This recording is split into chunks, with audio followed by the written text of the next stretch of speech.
محترم حاضرین و معزز سامعین، رمضان اور پھر رمضان کے بعد عید کے بعد کا یہ دوسرا جمعہ ہے، اور اتنے تھوڑے سے دنوں میں تو انسان کوئی خوشبو لگاتا ہے تو اس کی خوشبو بھی ختم نہیں ہوتی۔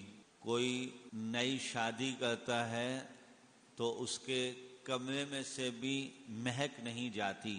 جتنے تھوڑے سے دن ابھی عید کو اور رمضان کو گزرے ہوئے ہیں، اللہ رب العالمین رمضان کی عبادات کی خوشبو اور مہک وہ ہمارے وجودوں پہ، ہمارے کمروں میں، ہمارے گھروں میں ہمیشہ کے لیے وہ خوشبوئیں پھیلا دیں اور مہکا دیں، اور اس کا احساس ہر انسان کو ہوتا ہے۔ جتنے لوگوں نے بھی رمضان میں عبادات میں محنت کی ہے، ان میں سے ہر ایک کو اس کا احساس ہوتا ہے۔ اس خوشبو کا، اس مہک کا احساس ہر کسی کو ہوتا ہے، اور پھر اس کی ظاہر ہے کہ خوشبو اور مہک کا احساس جو ہوتا ہے، اس کی قدر اگر ہوگی تو پھر برکت ہوگی انشاءاللہ۔ کیسے قدر ہوگی؟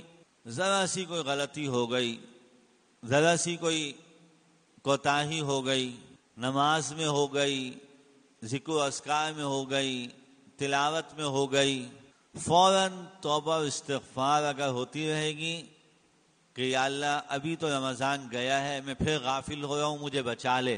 یا اللہ ابھی تو رمضان گیا ہے، پھر میں نالائقی کرنے لگا، مجھے بچا لے۔